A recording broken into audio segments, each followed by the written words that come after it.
It looks like we are live. Welcome to our broadcast. We're on Thursday this week instead of tomorrow because tomorrow we're having an event that we will tell you about a little bit later.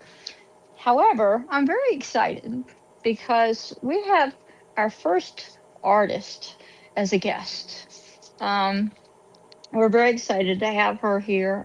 She often supports the work that we do in a lot of different ways, and we're just delighted to have her. It's Alla. There she is, right in the middle. There we go. Mhm.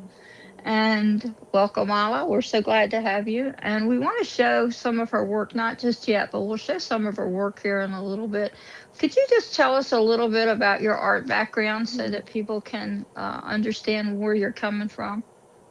Yeah. Well, I started art early on, as most people do in middle school, and then I actually went to a specialized high school in New York called Fiorella H. LaGuardia, and so they gave us like a full art training for 4 years, where I got to study every type of different mediums, play with a lot of different art styles, learn art history. So I kind of I got my start early on and started making paintings, and then I went to Hunter College in New York for art history and studio art.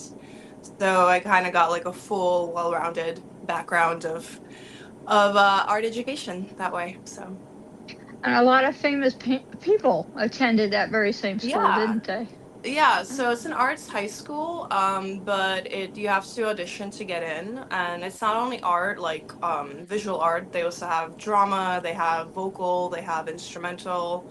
I think theater tech. So we had, well, I guess in their old location, Al Pacino went there, Jennifer Aniston. Who is that new guy that's in Marty Supreme? I always forget his name. The French kid. He just won a Golden Globe, but he just went there recently for drama. So we had a lot of like good talent coming from that school. So they do a really good job in terms of art education. I remember they put on shows for drama for like theater, and it was as good as a Broadway show. So it was really awesome. Great experience to like have a creative background and learn early on, not just like learn left brain educational stuff, but be able to be creative, and you know it was great. That's a wonderful thing to hear. But Yeah. I noticed when I looked at your work that you have a certain style, and it's your style. I mean, it looks unlike most other people's, and that's a cool thing about artists, isn't it? You can go through the whole history of art, which I believe you have an art history background as well. If you learn the whole history of art, you learn the history of the world. You just You learn the do. whole history of the world, and the reason for that is kind of obvious, I guess, but if a person is born in a certain period of time with certain politics or different things going on, it comes up in their art very often. And that's it's an interesting thing to learn the history of the world that way through art, as opposed to a normal kind of let's read boring history. It's different than that. It's a lot more Yeah. exciting. A little less um dense. Yeah. yeah, exactly. So we I don't know about you, but I have a tendency when I travel somewhere, I go to one museum. I'll go to a museum while I'm in that. Like when I went to Scotland, I went to the big museum that's there in Edinburgh, Hmm. and I saw little teeny tiny Rembrandt etching plates that were like like that big, and you No way. go, "Whoa, how could he get that on there?" Little Yeah. copper etching plates. But I've seen things from all over the world. I used to travel up to DC kind of often and look at the National Gallery there, the Hirshhorn, and there's a lot of the Freer. There are a lot of different types of art museums there, and I've Yeah. been I've been to one or two in New York as well. And you live in the Big Apple, so do you spend a lot of time going to museums? Oh, absolutely. I was actually at the Met maybe like 2 weeks ago. I love, I mean, I love all the museums here, and we have so many different ones. You know, you have the Guggenheim, you have the MoMA, you have all the Chelsea galleries, you have the new museum. You know, there's always something to do in terms of the arts, which is so fun because you don't get bored. But my favorite is definitely the Met, just because it's like I used to actually work there during my college years. I used to work for this it was an intern group, and we used to put on parties for college students at the Met once every couple months, and then we would like educate them about the art, the new exhibits that are at the museum. I would do tours. That was my favorite. So I would like do little mini tours and tell them about some of the pieces that we, themed the party after. And sometimes I go to their page to draw. It's a great place to sit and kind of, they have all the Greek and Roman sculptures, and you always see people sitting and drawing there. So that's one of my favorite things to do there. I was a curator at a museum for a long time as a big part of my life. And when you're in a museum like that, you want to make sure the public gets to come in and experience that and have a good time while they're at it. And so I would have sleepovers with Girl Scouts in the museum where I worked, which was always really entertaining because we'd have what I called the pajama tour in the middle of the night, That's which they awesome. thought was they were all in their pajamas. They go, come on, let's go downstairs. So it It's like was night at the fun. museum.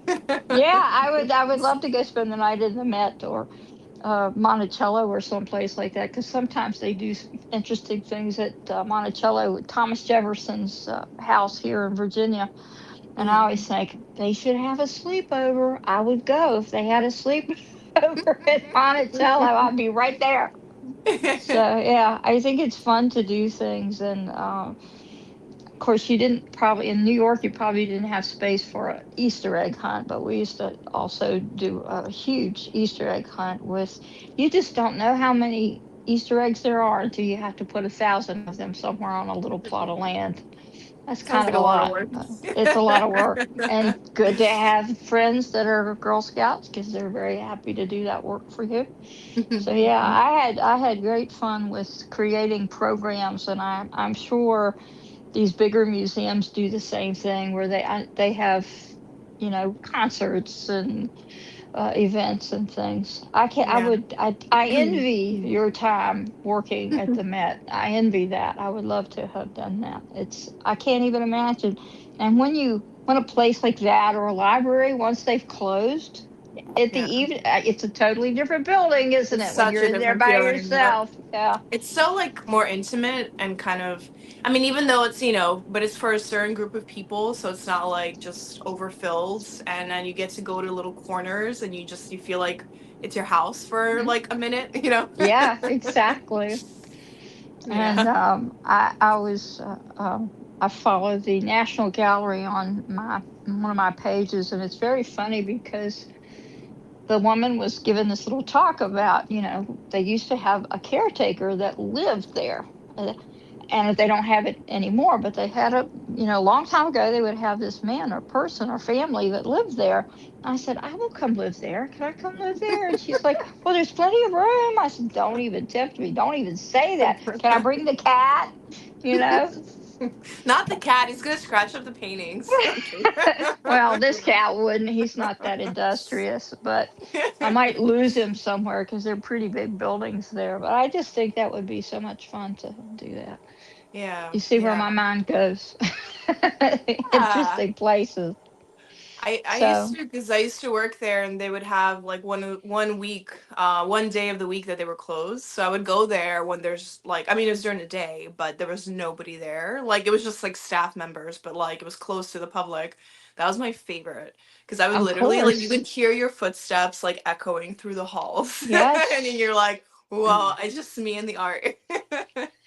yes. Where I work, sometimes the alarms would go off in the middle of the night, so I'd have to go there and wait for the police to come.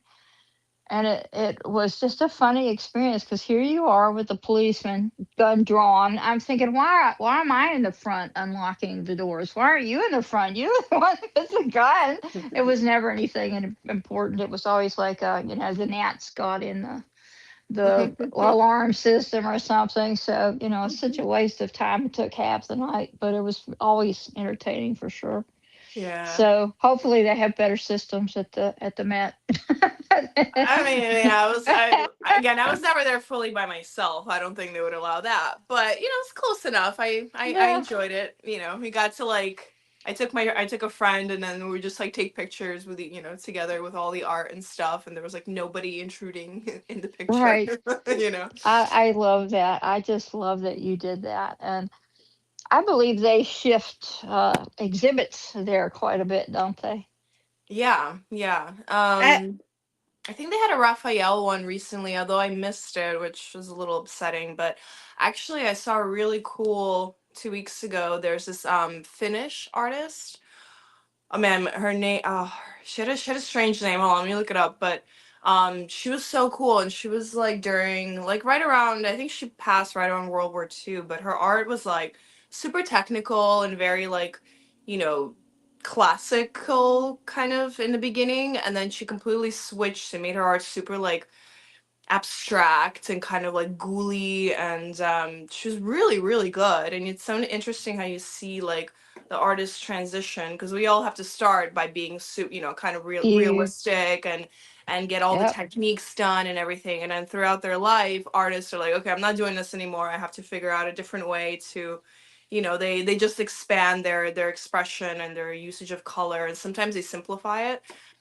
So anyway, it was very interesting to see that. So it was a very small exhibit, but that's what's going on at the Met now, as far as I remember.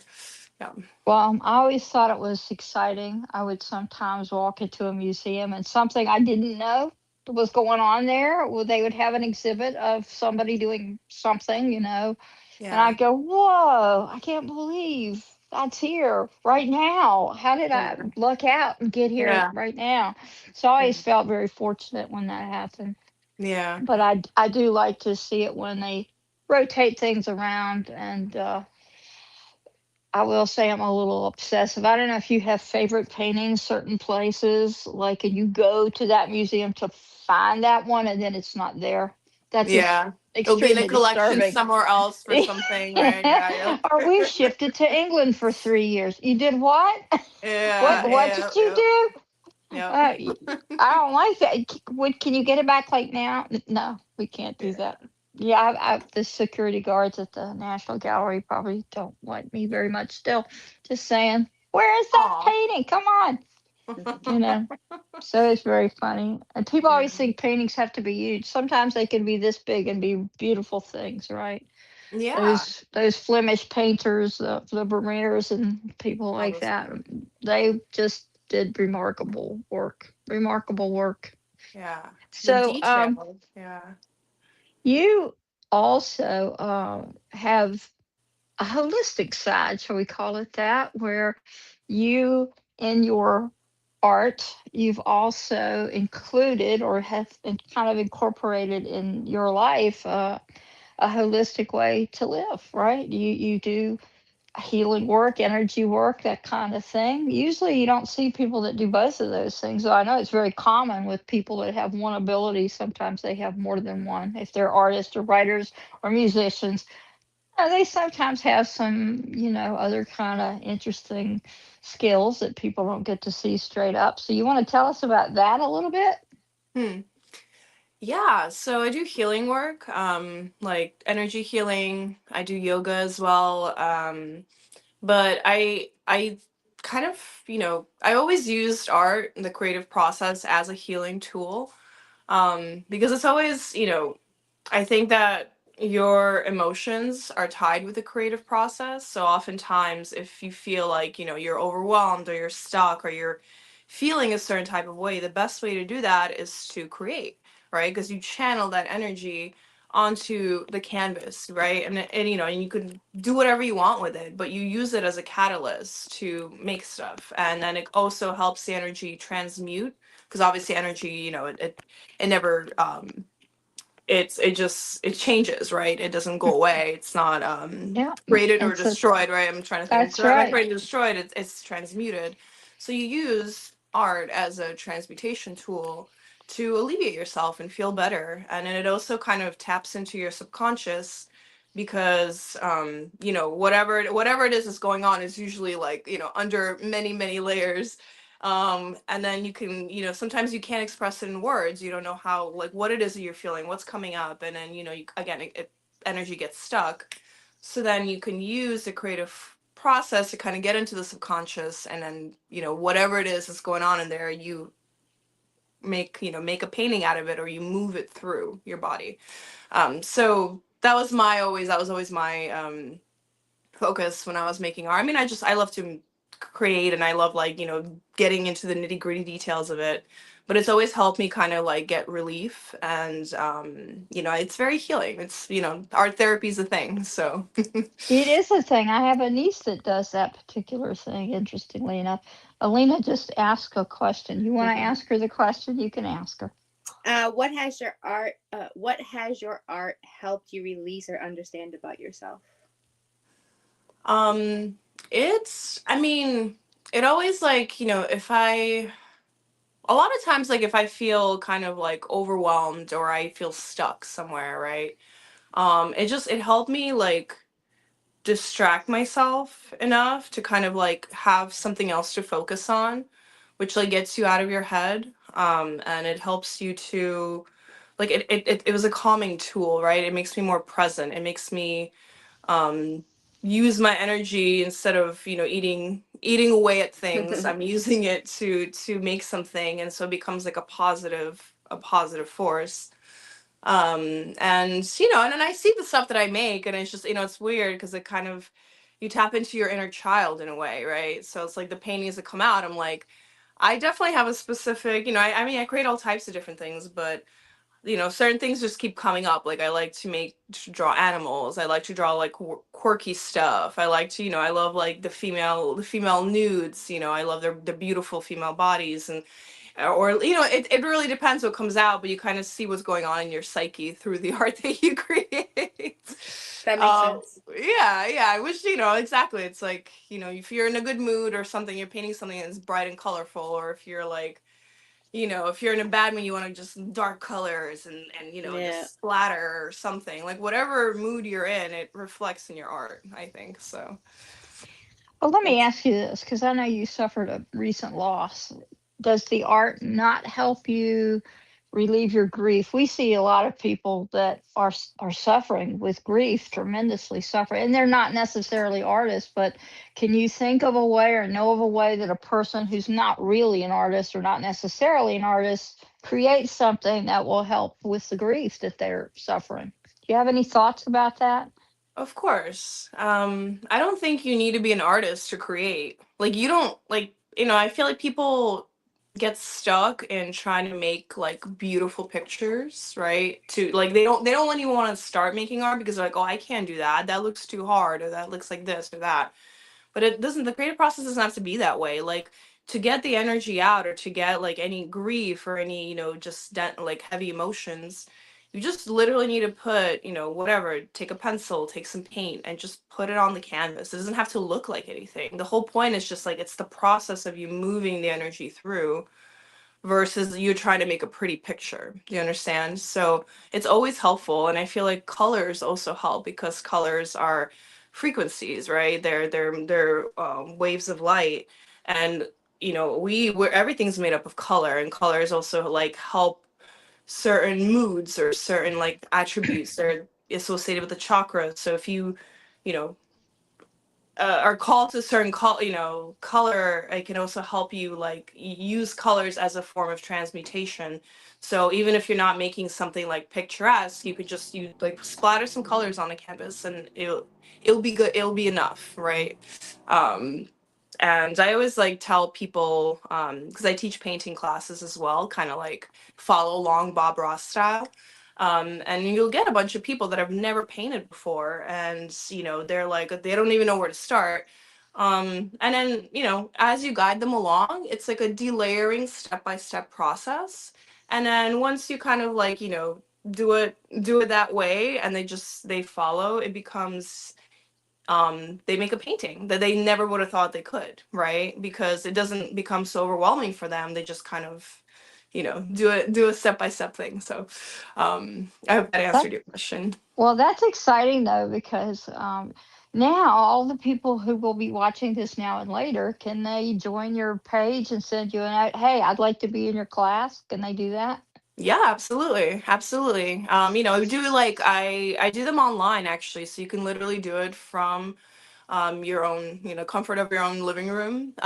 So I work for this company called, it's based out of San Francisco. We literally send you little painting kits, and then we get on Oh, Zoom. good. Yeah, yeah. So literally, you get together, you get your painting kits, you set it up, and then we get on Zoom and you just follow along. So it's comfortable. Obviously, you could do it live as well, if you like, but you could also do it from your own home. So very I'm easy. thinking you'd be fun having a live painting class. I think it would be fun to do that Yeah, with you. absolutely. I mean, if you're in the New York area, we could definitely set something up. So let me know. Rachel says she enjoys painting in the dark. Oh, I touched something. If she's sad, and she likes to see what she creates. I shouldn't touch anything. Alina, you should probably be reading questions. Every time I touch something, bad I things know. happen. So probably I shouldn't touch anything. That's interesting. Yeah, but Painting I in the that's dark, very that's cool. Yeah, Yeah. that's a good idea. And then you see what you come up with, right? You turn on the yeah. light and you're like, whoa, like that's a lot of there's so many different ways you can paint. Like I watched this movie recently. It's funny, I thought about you, Angelica, but it's this movie with Julia Binoche, and she's an artist, and she had arthritis and she couldn't paint anymore. And then it was like, I mean, that wasn't the whole point of the movie, but it was cool because like she was trying to figure out how to paint past her pain because like, she was Yes. debilitated. And she was like, she literally like took a paintbrush and like attached it to a string and then like attached herself to like a rolling chair and then put the canvas on the floor, and it was like trying to Cool. roll and make art that way. And like, and it Oh, was it was so cool. I was just like, like it's beautiful in how many different ways that you can create, like you don't need to just use yeah. your, I mean, obviously we use our hands, but you can do it in so many different ways. So Now, what mediums do you usually use when your favorite? What's your favorite medium? I mean, my favorite is oil, but I haven't done it in a long time. I kind of switched to acrylic because well, I paint in my house, and oil can be very like the fumes and stuff can be a little bit toxic for Yes. your breathing. Although I love oil because it's thick and it's lush and you can layer and all the stuff. But it takes time to dry and you can't work as fast. So I switched to acrylic, and I also, because I use mixed media, acrylic is better for if you're putting something on like paper. So I like acrylic well enough, and it makes me work faster. But I do prefer oil when I have the chance to do it. So I know that, and see, I don't paint with acrylic. I never did. I was taught the old-fashioned way with yeah, oil and mediums and all that stuff. But I had a friend of mine. They actually have a frame shop down the street from us, but they knew about a retardant for acrylic that would slow it down. So yes, acrylic dries like instantaneously. So if yep, you yep, have something you can spray on and slow it down, it makes it a little easier. But it still just didn't work for me. It must yeah. have probably worked for somebody, but not for me. I mean, it depends how you work. I have, it's called pouring medium. It kind of like dilutes it and makes it like thicker, and yeah, it Or doesn't dry. thinner. Or So thinner. you Yeah, yeah. so yeah, Um, that's cool. That's very yeah, cool. That's yeah. very cool.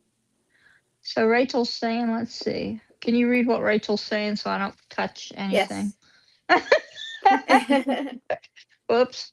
says, yes, Hmm. you're welcome. I love acrylic paint. I also love to mix my medium with fabric paint.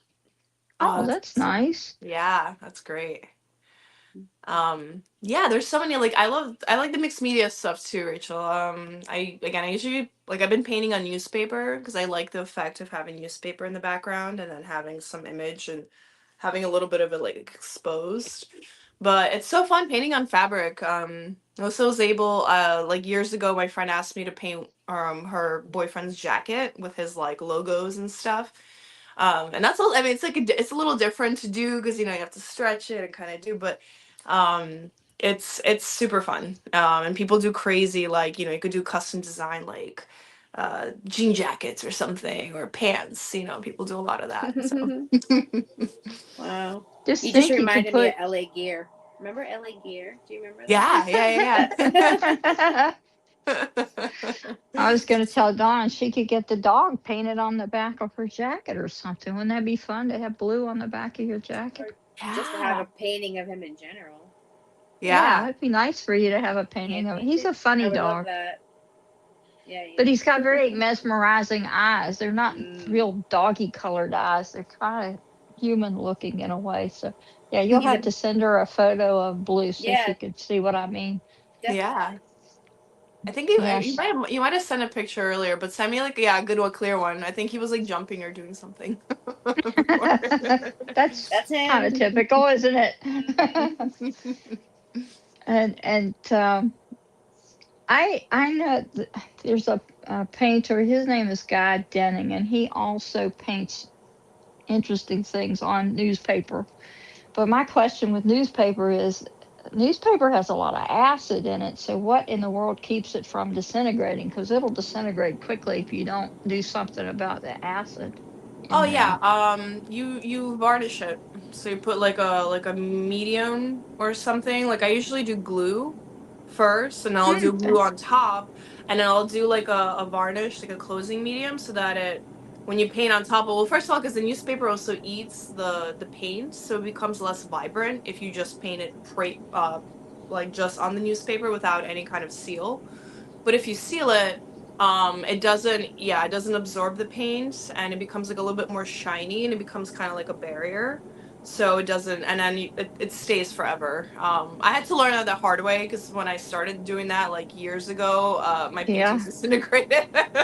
So I Yeah, never, they yeah, you have to do. seal it with something. Yeah. It happens fast. That and people who collect newspaper articles, if you still do that, or you've got it in your great aunt's photo album or something, you need to make sure there's no acid in the paper, and you'll know pretty quick if they start turning yellow that that's not a Yeah. good thing.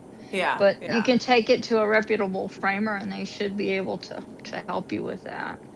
We have Yeah. a Yeah. I think. we have a Yeah. comment. I have used tea bags on newspaper to give that old antique look. Oh yeah. Yeah. That's a good technique. The So sepia look. much fun to play with. That's awesome. That's so cool. Like there's so many different techniques and things that you can use. Like it's tea yeah, that's actually a really good one. So people usually use like brown paint or something, but tea bags is better because it's not as like it's a little bit more transparent, so it's not gonna like, eat away at the newspaper print or whatnot. So And it's a natural thing. I mean, tea leaves are very, they're yeah. natural. They're all over the. I guess you could use green tea as well, couldn't you? You could have not just That's brown, cool. but you could have a green tea. I'm a tea drinker, so I'm thinking ahead here. That's a good thing. Or We like love any tea. color. What about a like what is the one? They're like red teas, like flower teas or whatnot. Yeah, and they're white teas as well. Excuse me one second. I've got to turn my air pros off so they will quit making noise. I just can't stand that. There we go. That's better. We, I didn't set them right when we started. That's what happens when you're not paying close attention, maybe. I don't know if you can hear it. Can you hear it? Nope. You Mm-mm. can't hear it. Okay. So it's just me that's being tormented. Okay. That's all right. If it's just me, that's all right. You have a doggy and two cats, right? Yeah. Do they help you with your artwork? Oh yeah. They're always around, just chilling and giving me like sleeping around me as I paint.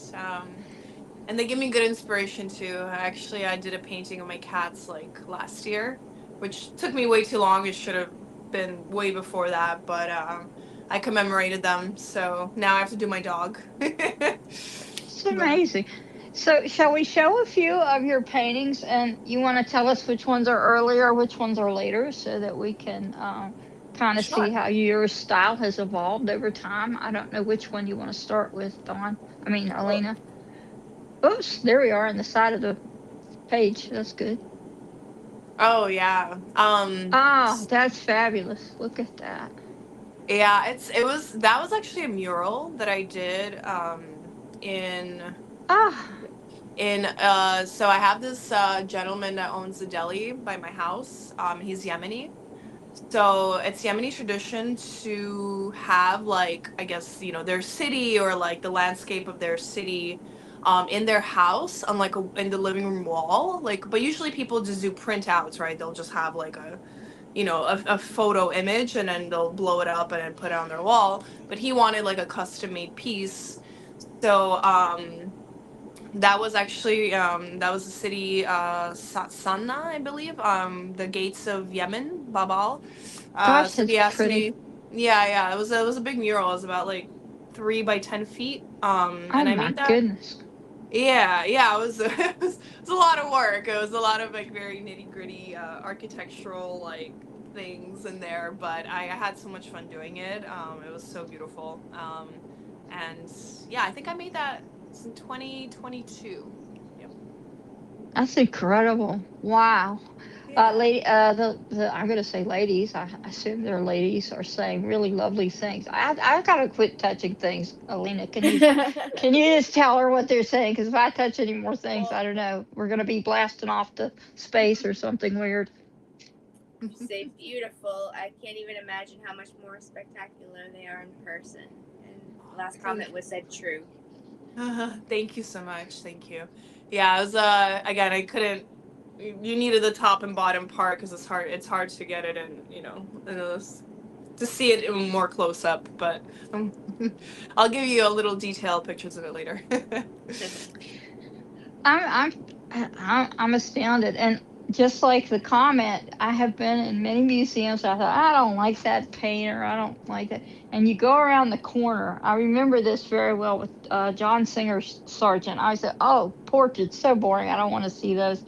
I go around this corner. I know it's terrible. Isn't it? I go around this corner, and I am face to face with a life size portrait by John Singer Sargent, and all the lace in this woman's 1800s dresses, and the veins in the hand, and I mean, things you don't see on a photograph in a book.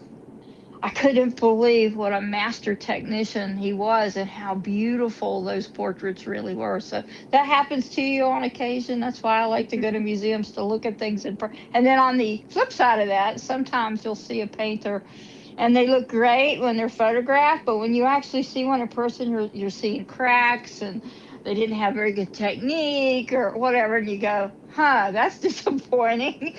I think Right. they look better as a photograph than they do right here. But I agree with the lady that said, she couldn't imagine how much more beautiful they might be in person, and it's true. If you want to see a work of art, you've got to go see Yeah. it because it's a much better experience than if you just look at photos. If Yeah. photos are the best you can do, okay, but if you could possibly get to see a Van Gogh or an anything, just go look because you might find out that they're even more. I tell you, in the National Gallery, the Salvador Dali's Last Supper. Oh, that's a Scottish cow. I recognize it.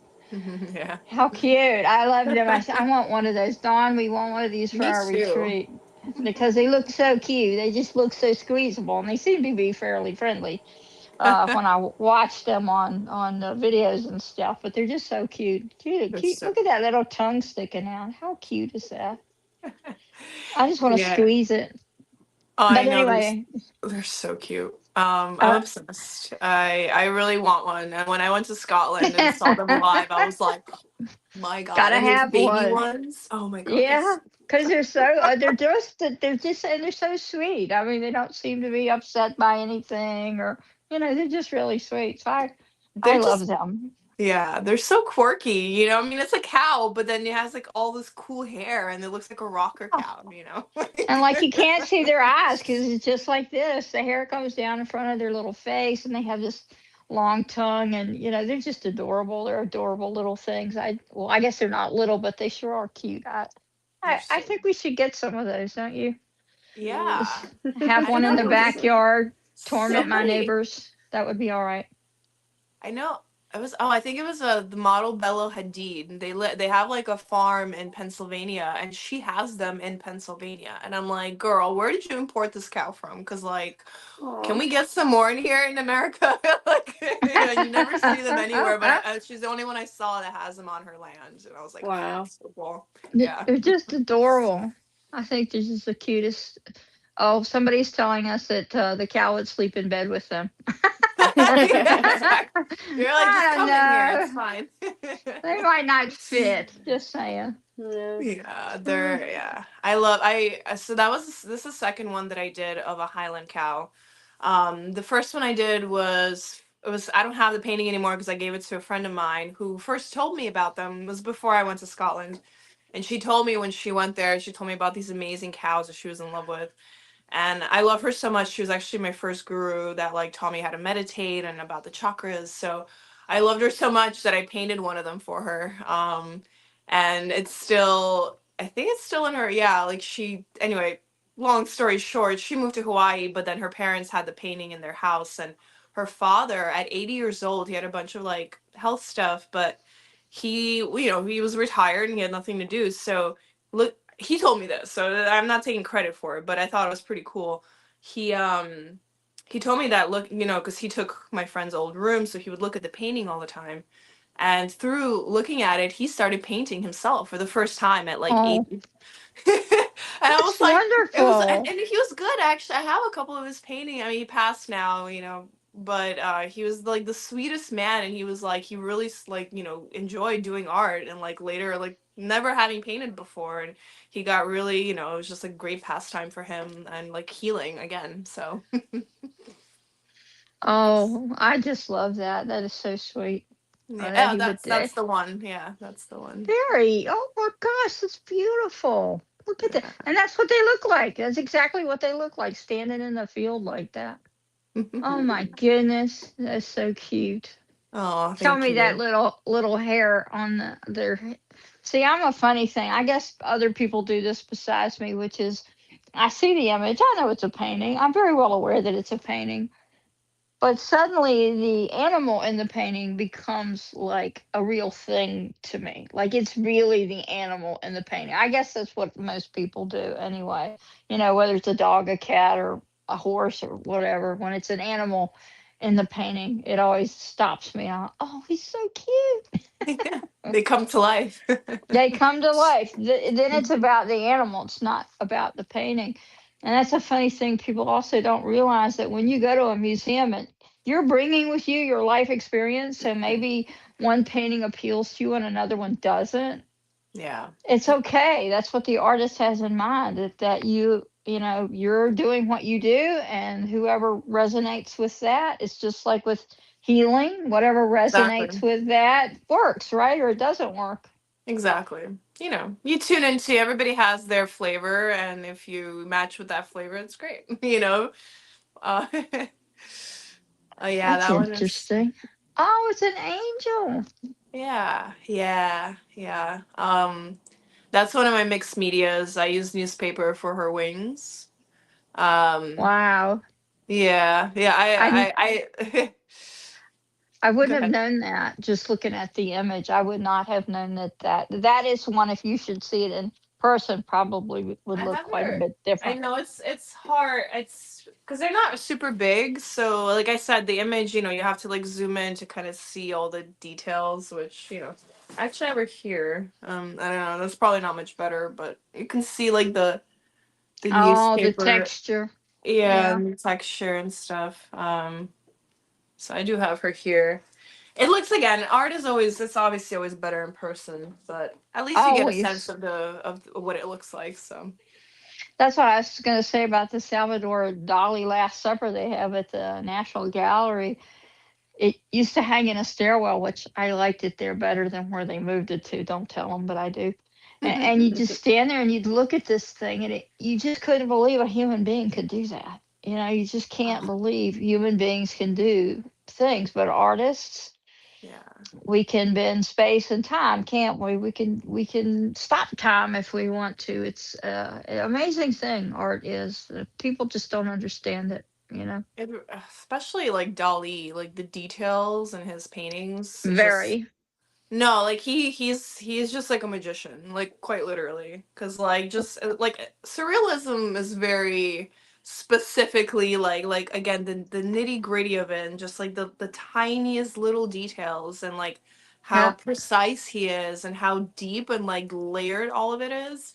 Dali is like a master. He was actually one of my first. He was my first favorite artist when I started learning about art. I love him It so much. makes sense. You should see that thing. It is humongous. I mean, it is the biggest painting, and it has all this transparency, and you just in a photograph it doesn't do it justice, but when you see it in person, Yeah. you need to take a trip to Washington. That's what you need to come down. I've been to the National Gallery. Yeah. I've been to DC. Yeah, I loved it. It's so huge, and like there's I love Yes. like the outdoor sculpture area where they have all like the kind of modern art. That one was really cool, but they have a lot of really nice stuff. I really enjoyed it there. Yeah. They probably like it that we're talking about them so much, don't you think? Yeah, this is Oh, good let's go promotion. there. Yeah, this is good advertising. National Gallery. National Gallery in London too is really cool. Also very, they had such a diverse, like, everything, literally everything. So Oh, yeah, we went somewhere like I can't remember where we were, but I was in this, and it had art. It had things that were Greek that the English had in that particular museum, yep. but they also had mummies, and I was like, they didn't make me feel good. So I like went to a different. I was with a man who wanted to look at mummies. I said, "You just go right ahead. I'm going to go be right over there on the other Oh yeah. side." I don't want to look at mummies. Thank you. So They're yeah, they definitely don't. creepy. They're creepy. There was nothing good about the whole mummy thing. So I was like, no, I don't think so. Let's just keep moving on here. That's Yeah, anything funny. that's like, embalmed and like been in a coffin for 1,000 years is it's a little weird. Well, Egypt's Yeah, probably like a lot longer than that, but yeah, yeah. I they think did a good most. job of embalming them, so that's good. Now I really like this one because we're looking at this from a strange angle, but also the candles are done so well. The reflections in the plate are done so well. The melting wax. I mean, there's a lot of symbolism in this particular piece, I think.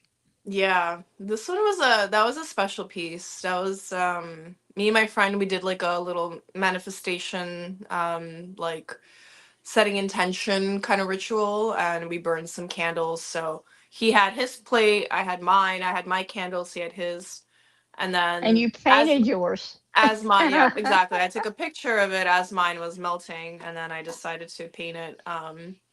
And that one was difficult to do. Like the wax was just insane because like it's so like the gradient of colors, and just like the detail of being able to kind of shift it and make it look like 3D was hard. But I mean, I think it turned out really cool. Like I like the flame, the wick of the flame and the silver candle.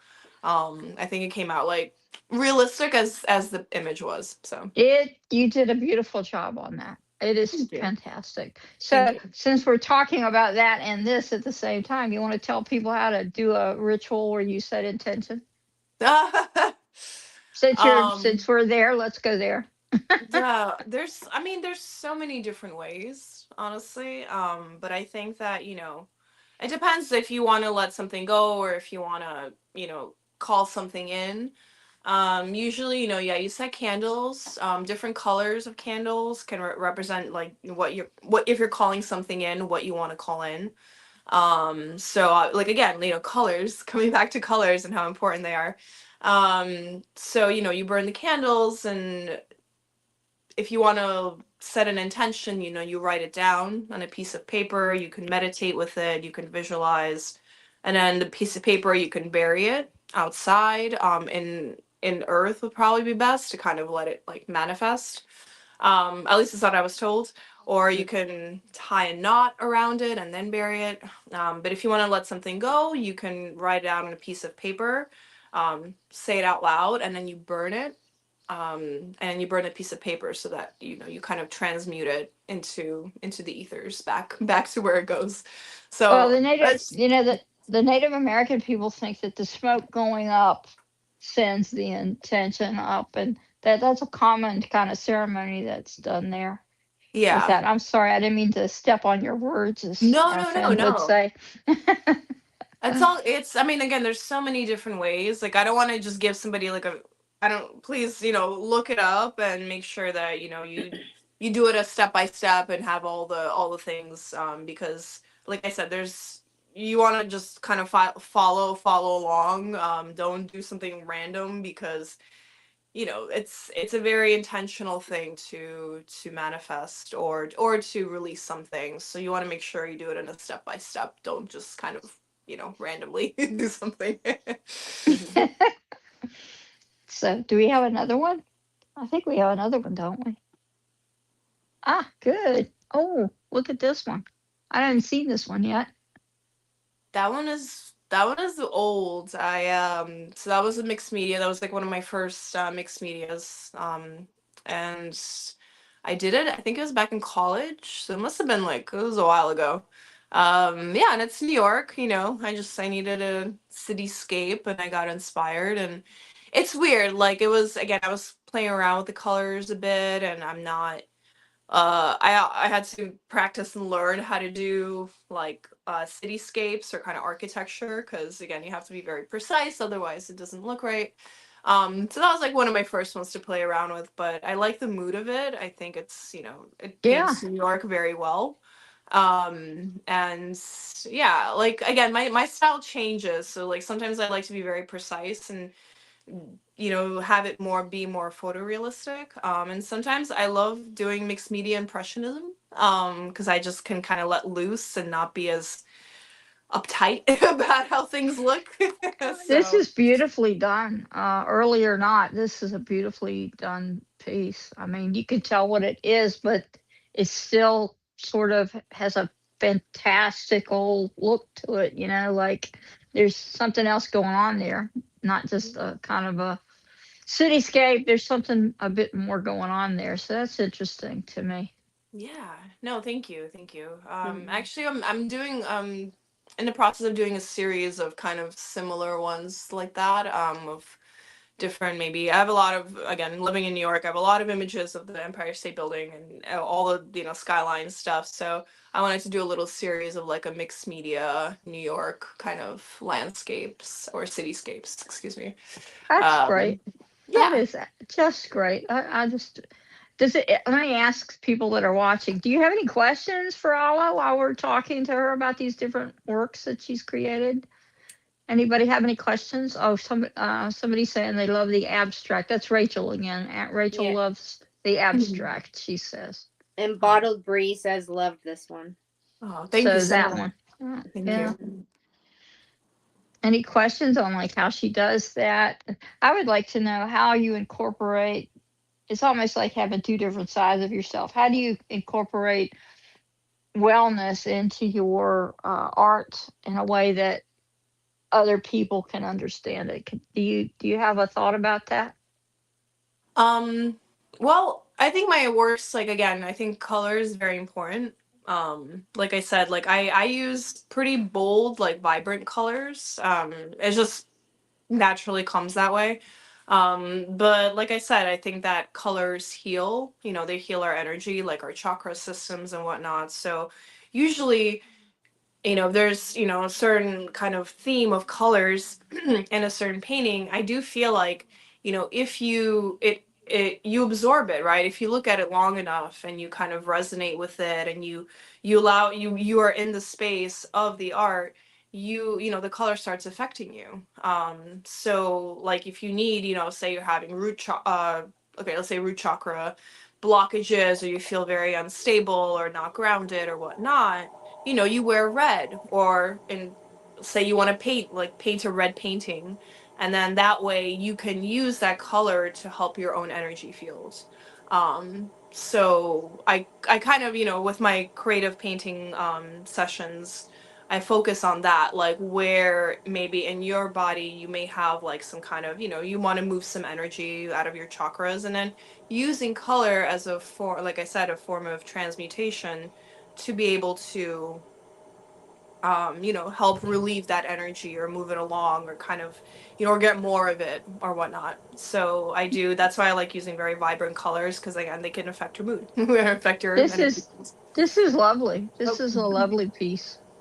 thank you. That was a Fire Island. I spent a summer there called Ah, I thought years so. ago. Didn't I thought Yeah. so. Something. I thought it It's looked familiar. beachy. It's very beachy, yeah. So, that was like that was one of the docks that people had their boats in or whatnot. It was a sunset.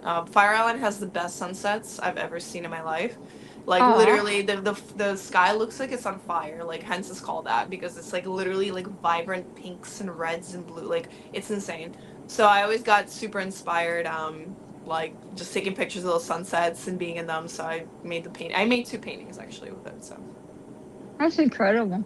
yeah. So where's our next one? Do we get to the puffin yet? There Oh, he there he is. is. I love the puffin. He's so cute. It's a cute little puffin. Thank you. Thank I you. went to some aquarium somewhere and they had a whole room full of puffins. And to see them en masse coming in your direction is very entertaining. You know, puffins. They're beautiful. They're so cool. I think they're also native to Scotland, or at least that's one of the places they're native to. But yeah, I don't know. Like again, I love animals. So they always inspire me. This is actually supposed to be part of a series that I kind of stopped, but I wanted to make like a series that you know talked about the environmental effects on animals. So if you could see there in his beak, I actually glued a piece of straw into it. Ah, I know it's a little hard to see, but it's kind of like a commentary on like the environmental issues that we're having and how they're affecting the wildlife. So maybe I'll continue this one. I think I wanted to, just kind of I using think you should. plastic or papers or whatnot, and then using beautiful, images of animals and kind of having that incorporated in there to see how we're destroying them from with pollution. So Well, they always find plastic bags from the grocery store in the blowholes of oh yeah, whales and wrapped yeah. around their teeth and All the in their mouth. turtles. Yeah, Yeah, it's exactly. it's awful. It's really awful. Like they don't deserve that, and we need to be more conscientious of it. So Well, as they say, without the oceans, we don't survive either. So people need to pay attention to that, right?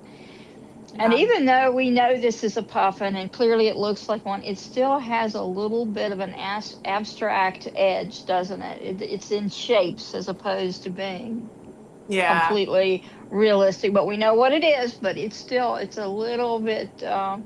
a little bit more artistic than just that, isn't it? yeah. No, thank you. Yeah, Yeah, you did a wonderful job with that.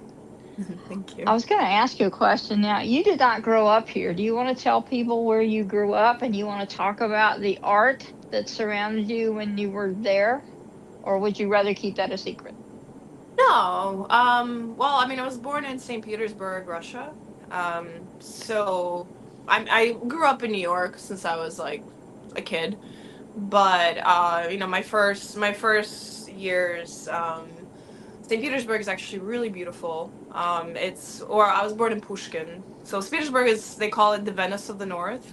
It's all like Italian style architecture, and so there's so much art there. There's the Hermitage, you have the Russian Museum, and it's funny because I guess in the West a little bit they're not as exposed to Russian art, and but there's so much of it. And where I grew up, we have the Catherine Palace, which is Catherine the Great's kind of like country home. So they call it the Tsar's Nest. So it was like, where they would go like during the summer, and there's a bunch of beautiful parks there, and it's gorgeous. And so the Catherine Palace, they have one of their like kind of uh, like their draws is the amber room. So they have an entire room made of amber, which is like a precious stone, semi-precious stone that I think comes from trees, I believe. Don't quote me on that. Yeah, But it's super Amber does. beautiful. Yeah, right. Amber So does. It's tree sap. yeah, tree sap. There we go. Thank you. So they have an entire room made entirely of amber. So during World War Wow. II, I'll send you pictures. I wish I could. I should have shared it earlier so you can see like how amazing it is. Like everything, they have like little paintings. They have all the Wow. walls. They have like little trinkets. Like it's insane. But during World War II, when the Nazis came, they actually looted the entire thing, Ah, and it was fully gone from the palace. But then I think it was maybe 10 years ago or so, maybe a little like 8 years ago, they fully restored it. So it's brand new and it's up and running again. And wow. I got to see it like a couple years ago. I went with my grandma to the museum. And it was there again. Russians love like they love very rich, kind of like ornate, like it's basically like Baroque style with Rococo. So it's like very ornate, like super detailed, like Italian sculpture style facades, and then they'll paint it gold. So it's It's like boom in your incredible. face. So, um, do you think that I'm going to call it multiculturalism from two different, shores, you might say, does that affect how you paint, how you look at things? It must. It certainly must it have definitely some does. effect. It definitely does. Like I've been going back to and I actually got more immersed into like Russian art over the last like decade. And it's really like a breath of fresh air to kind of see it, because it's just as beautiful as like the French and the Italians and all this stuff, but we just don't know about it as much. But if you go to like any church in Russia, it's like the handcraftedness, like the ornateness, like the tools and stuff. It's so, and it's just like a church. It's so breathtaking. And I feel like just being surrounded by all that beautiful art, and my grandma was always like really big on me going to museums and inspiring me that way. And um it really helped kind of bring me up and just like enjoy looking at all the beauty that's around us all the time. That's And then like beautiful. yeah, yeah. So That's beautiful.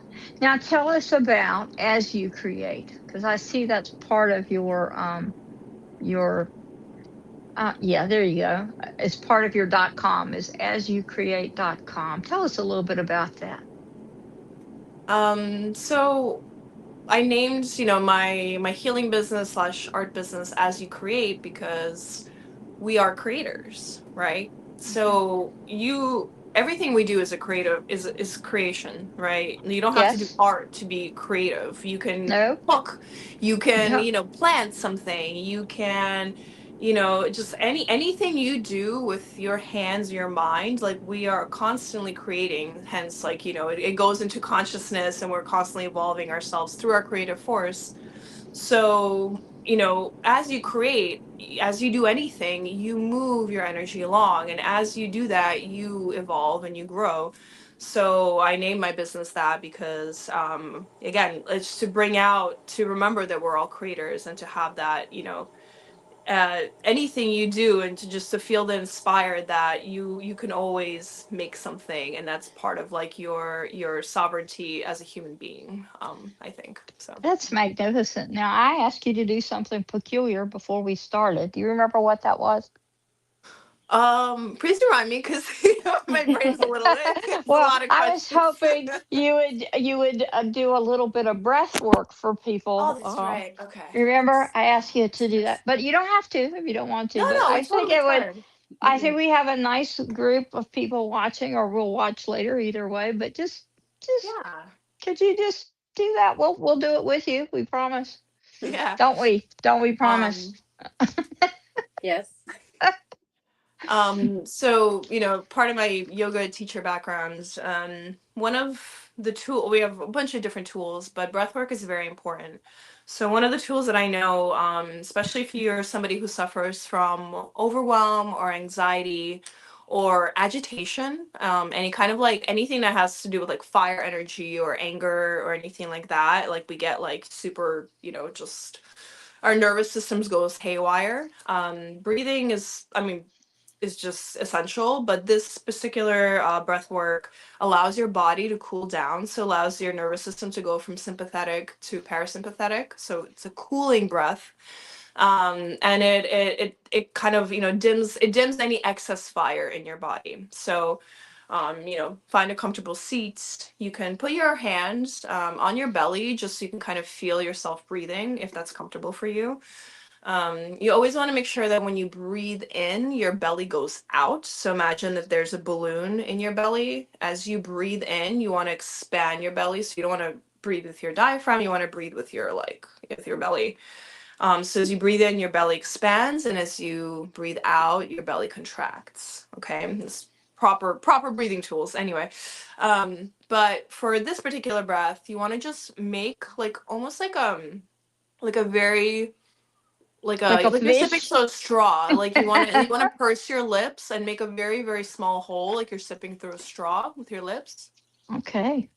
And then so you want to breathe, and so you're breathing in through these pursed lips and you're breathing out through the pursed lips. So take a deeper,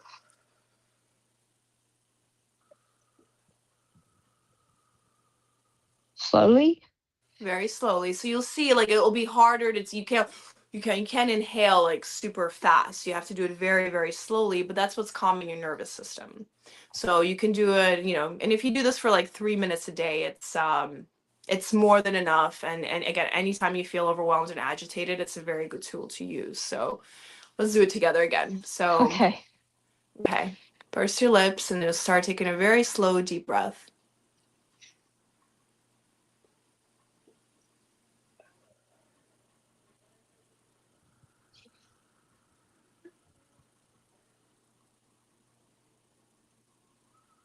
Wow.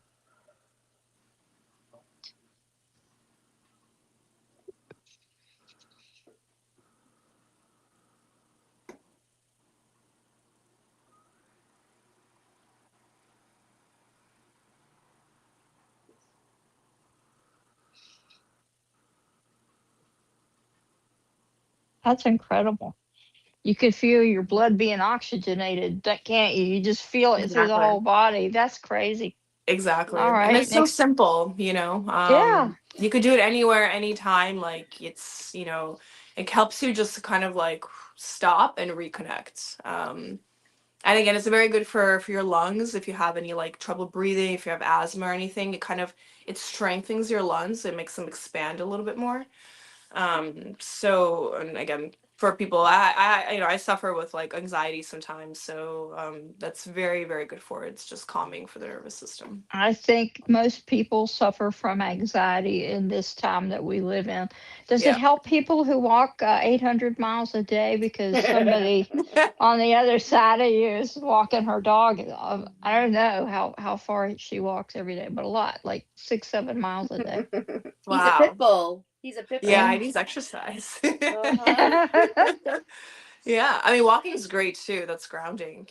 Like anything you can do. I mean, listen, we love our phones, we love the internet, but sometimes you have to unplug and like go outside or do something with your Yeah. body, like just turn off because I think that's what overstimulates a lot of us, honestly. Hmm. And shortens our attention span. Exactly, exactly, exactly. Because Let's. we're very disconnected from it, so it's like it's a blessing and a curse in a lot of ways. So, people that are watching, did you try that? And what happened when you did it? Because it says we still have people watching. I'd like to know the Hmm. response. I felt like my whole body was filled with oxygen, which most of the time I'm grinding my teeth and being somewhat stressed out, right? I put up on the stressed outside. So It made me feel cooler. I think I'm gonna try it when I have an energy flash. there Yeah. you go. She has energy flashes sometimes. That's good. Oh, here we Well, go. Can you read that one? Absolutely, but need to work on it. Work on that a little bit. It probably takes a little bit of practice. Most things do, I think. just yeah, So if you sit down and do it for a couple minutes, like you'll feel the effects of it. It's a little uncomfortable because you can't like you're not controlling how fast your breath goes in, which usually would especially if you're like hyperventilating or something. So this kind of feels a little uncomfortable for your lungs because you're like you're controlling how much breath is going in. So you have to just sit with it.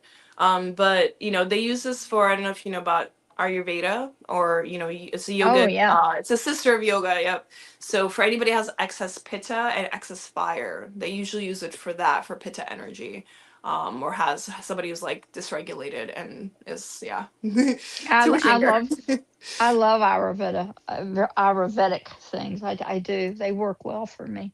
Yeah, yeah. So, if we have people watching who either like your art or would like to know more about your yoga or would like some to contact you in some way, they should do what? You can email me at Alla, ALLA, at asyoucreate.com. So if you're interested in any art, I do commission pieces as well. So if you have something that you want painted, I'm more than happy to discuss that with you. Make something beautiful that's fresh and new for you. Also for healing work as well, for yoga work. So everything is on my website. And if you want to look at the art, there's a gallery tab on the top of the website. But all the information's there. There's a one more comment. What does that say, Alina? I get anxiety and panic attacks, so to be able to slow my breathing takes some work for me.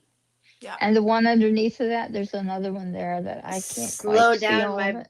slow down my blood pressure while dealing with my coworkers.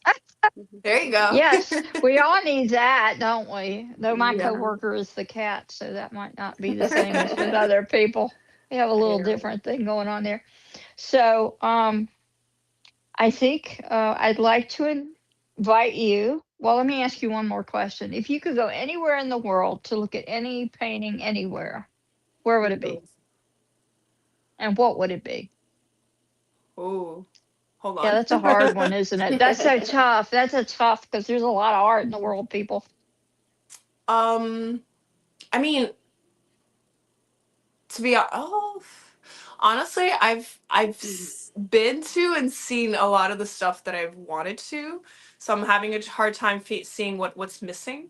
Because I've been one of my, like, I when I went to Rome and went to the Vatican, that was like one of my Ah, absolute favorites.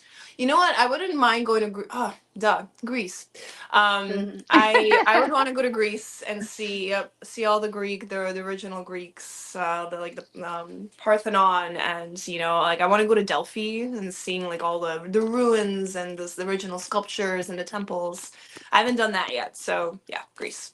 I bet you'd have a really interesting experience in Greece. I did see some sculpture in London that had been. At, I can't I always get it confused, the Parthenon or the Pantheon. It must be the Parthenon It's there. part, yeah, Yeah, I have that word issue thing going on. Anyway, those horses that were sculpted in marble, there were only parts of them, because they had been damaged so badly, who knows why. But yeah. they looked, I mean, one horse's face had the vein. You could see like the vein in the nose and all, and you just go, how could anybody do that? And imagine how long ago that was. How could any human being even have the tools I know. to do that? I mean, it just blew my mind that it was like that. Yeah, So, I know. It's so cool. Like I think it's uh what is it, Bernini, I believe.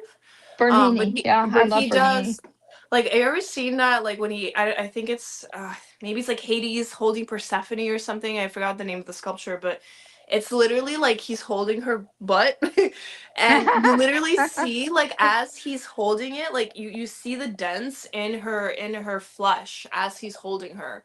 And then you're like, how was he able to do that with marble? Like having like those, just that dent, like it literally looks like it's Yep. real life. Like Well, wild. and the ecstasy of Saint Teresa. You look at that and you Yes. go, Oh, I love that whoa. one. It's in How that. did anybody do that? How could I know. anybody do that?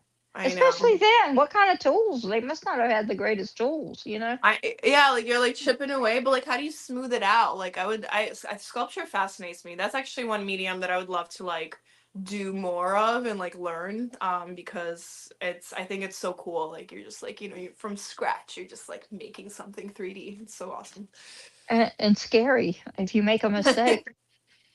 Start Yeah, I over. guess if you're working with There's marble, you're like, you better not do that extra chip, or he's not gonna have a nose. no, you don't want to. There's nothing you can erase with. It's done. Once you do it, it's done. When you look at, Yeah, not forgiving, not forgiving. Michelangelo's David and some of those things that he did, you just go, how could anybody do that? How Yeah, is that possible? yeah, he It's was funny. I massive. I hear people talk about how did they put the pyramids up, and I'm thinking some artists, some crazy artists, figured that out. And we might not know how they did it, but there's some artist that lived then that was like, I think we could move that block if we just do this. What do Yeah. you want to bet me? What do you want to bet me? I don't think the aliens brought it there, any of that stuff. It was some crazy You don't? artist who was sitting, no, some crazy artist sitting in the studio going, I think I've got that figured out. There's got to be one. Because, I mean, yeah. artists are always on the edge of things, right? They're always thinking outside of the normal box. And so when people think that can't be done, guess what? Some artistic human being will go, yeah, I can do that. Just watch me. I can do that. Yeah. So, Well, if you open up your imagination, it's like they talk about the creative force as like a channel, right? It's like it's again, it's a part of everyone. If you open yourself up to it, you get like yes. the inspiration coming through you. So you just have to be a clear channel and receive the information, and then you can facilitate it out.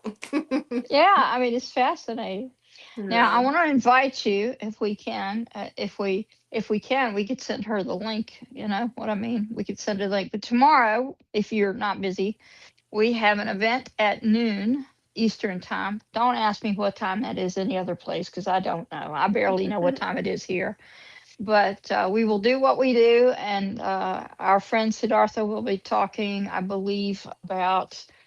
And this is so funny to me because I never know exactly what he's going to do or talk about. I just sit down, I go into a trance, and we make a recording, an audio recording that we send to somebody else, and they say yay or nay, and that's how we decide what we're going to do. But I usually don't go back and listen to the recording. You So don't, or you do? no, I do not. I just let whatever's going to take place. But according to what I read, he's going to talk about how it's good to release things that you've always believed. We all get stuck in our belief systems. This is another thing. Artists are good at not getting stuck in belief systems, aren't they? Because they're always pushing edges of things. So it's about how not to get stuck in your belief systems and how to release all of what was so that you don't want to live in the future either. You want to live in the moment if you can do that. And Yeah. I think that's what he's going to talk about. I can't swear to it. So if he talks about something totally off the wall and different, do not blame me about that because I don't know. But that's kind of seems like what I read from the translation of the audio tape. That's what it kind of sounded like. That's Isn't that awesome. funny? Yeah. So we'd Yes. No, like you it's to gonna be come great. if Spring you want to come. equinox. Yeah, it's for the Oh, I equinox because definitely that's will. right. Tomorrow is Yeah. the spring equinox, and we're doing it a little slightly after the equinox, but the equinox is a time of change. It's a time of transition. It's when light and dark are equal from both sides of the spectrum. So it's an equal moment in time. And I'm sorry, I keep thinking about pets because pets, when we change time in America, like they don't change time all over the world, but in America, when we change time, they don't do well with that. The whole jumping forward and back with the hour thing, they Well, don't do well with that. that's why you don't feed him at the same time every day. I feed Blue at all different times, Ah, Oh, so he has really? he has no idea. It's Blue. He's no idea it happened. It's a she surprise. It's tricks. a happy meal, surprise meal. Yeah, she Exactly. she tricks the dog about food. That doesn't work with cats. Just so you know Oh that yeah, no, absolutely this not. uh-uh. Cats are like, I'm hungry. Feed me now. Come Yeah. on. Yeah. It's like, They will eat your really? face if you don't feed them on time. Yes, they Like, will. they're like, They get up in your face. They will torment you. They will stare at you. That's what I get in the middle of the night, like at 2 and 3 in the morning. That's why I was awake last night, people. That's why. It's the cat. I had somebody staring at me, and that who can sleep with something staring at you? It's kind of Dude, they get aggressive. Like creepy. my cat will like knock things off the table if I don't feed him. Like, So you have to get up, right? So you have exactly. It to like makes get so much up. noise. I'm like, bro, like Yeah.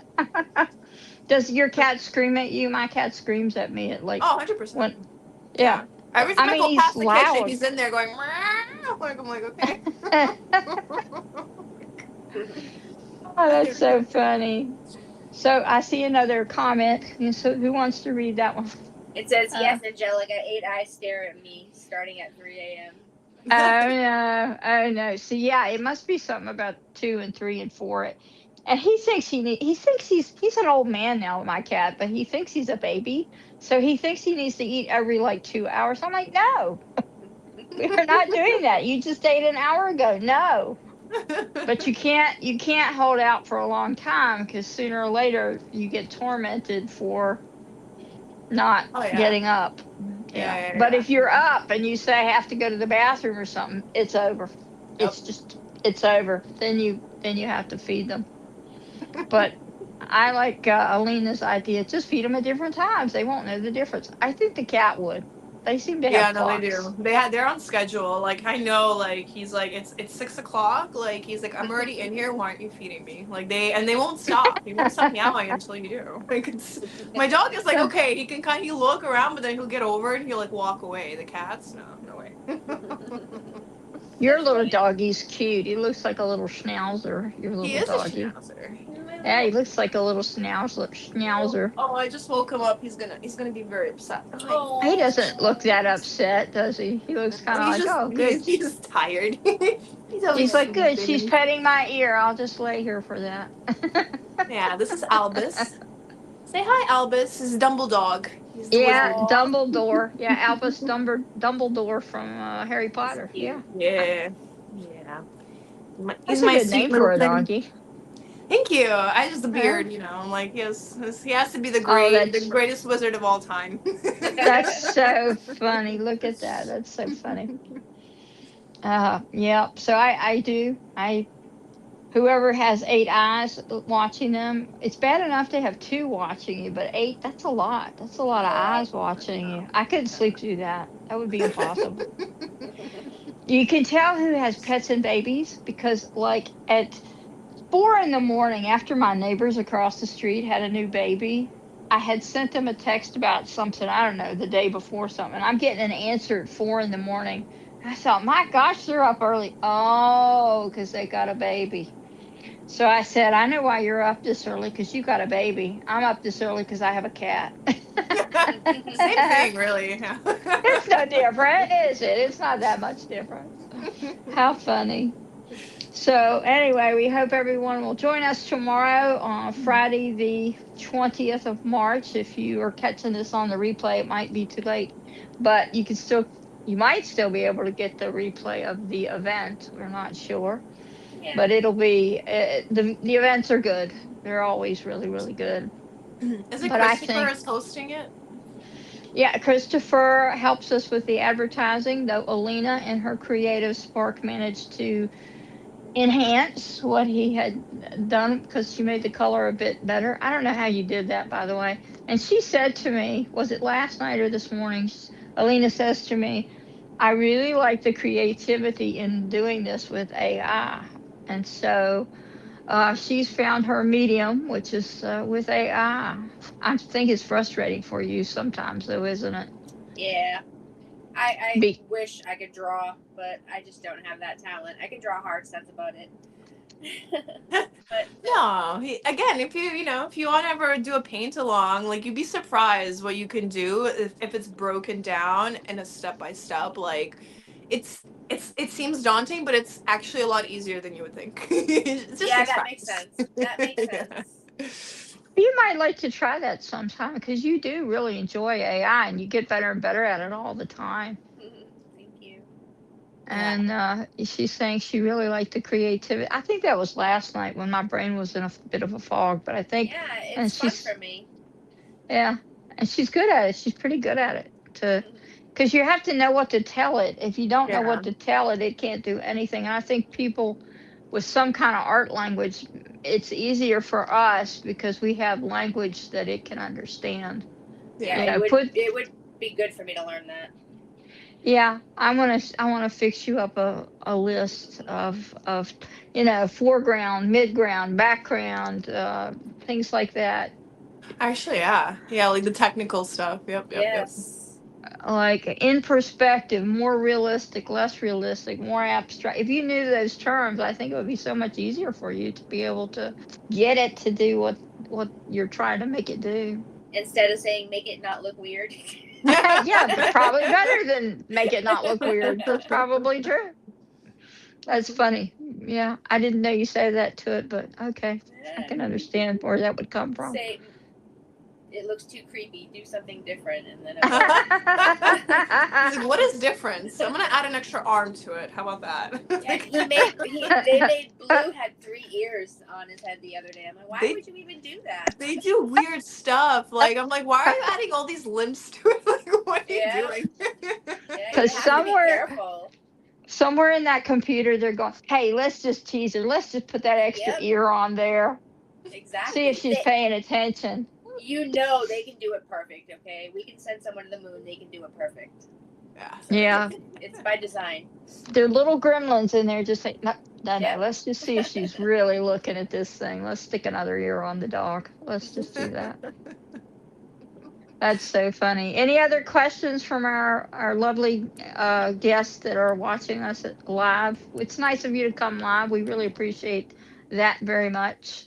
But this is your opportunity to ask a real artist what to think, and what to do, if and where to go if you're going to go look for art someplace. And she lives in New York. That's like art city. Yeah, yeah, we have It's a a bunch of good stuff. yeah. Van Gogh's Starry Night is at the MoMA if you're anybody's interested. Oh, neat. Oh wow.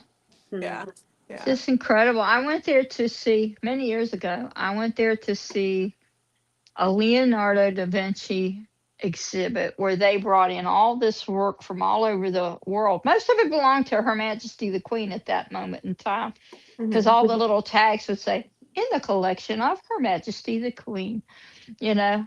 But it was funny how many things he didn't finish as opposed to how many things he did finish. And then Oh they yeah, would he never finished anything. no, he was not good at. I think maybe there's like 12 or 13 paintings in the world that he finished, but most of Yeah, the yeah, paintings were in flux. Like one yeah. part of it would be completely finished and another part would be raw canvas. And I think, how in the world could you paint that way? Why would you do the kind of all over and build it up as opposed to, oh, I'm going to do this section right now?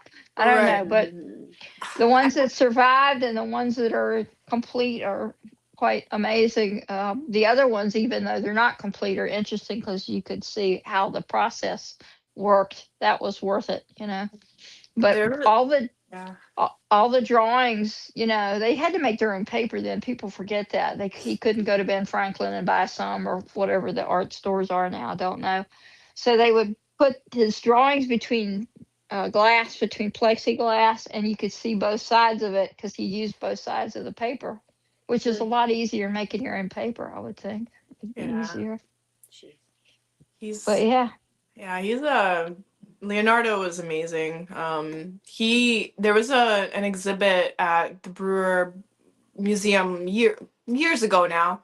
But it was called the Unfinished Exhibit, and they had a couple Leonardos, but they also had like Turners, and they had like a bunch of like I think they even had Michelangelo, like well his drawings, not sculptures, obviously.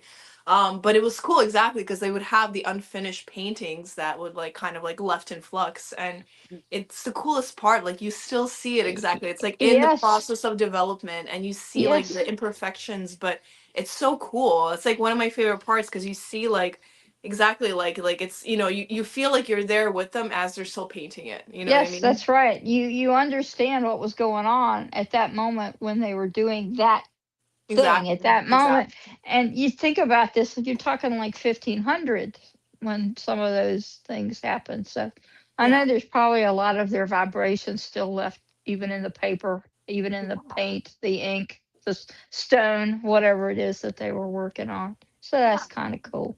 That's the cool thing about being an artist. You leave your essence in your, like, You do. so long after you're gone, like like your hand, your energy is still there, and it's Yeah. like, commemorated in time. So And that's, the best part about art and about words, literature, music, all of these things that are creative. People, go out and be creative today. Go Mm. cook a meal that you wouldn't normally make. Go make a little sketch of something you might normally, even if you can't sketch, just go try. We have Just a go do yeah. something creative. That's a we have good a thing to do.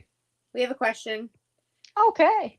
As an artist, where would be the first place I should sell my artwork at?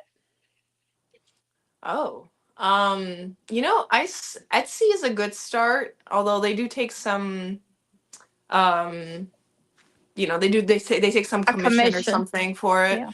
But to put online, that's a good start. I would do, if you have any resources, like if there's somebody around you that has like a space, it could be a garage, it could be like whatever, you can do like a little exhibit for yourself. If you have a like art, you can put it together and do like a little gallery opening night with your art.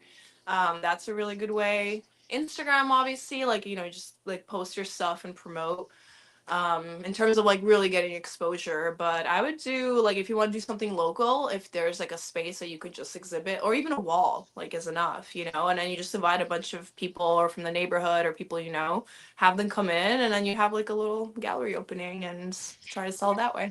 Yes, and sometimes there are tiny little places. We have an art center over our mountain here that are people who come and exhibit who are just regular people who have enough paintings now to have an exhibit. So that's kind of a cool thing that happens too. Or you can have friends and have a group exhibit if you want to. They Yeah, do a yeah, I'll lot of that. collaborate.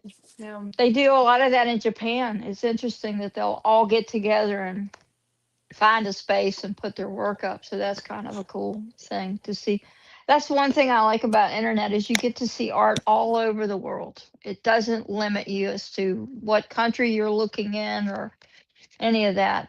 The internet is good for that, and it really is good for allowing you to meet other people that are artists too. How about that? It's pretty cool. Yeah, yeah. There's right now, I in New York, we have this, I think it's called, is it the New Museum?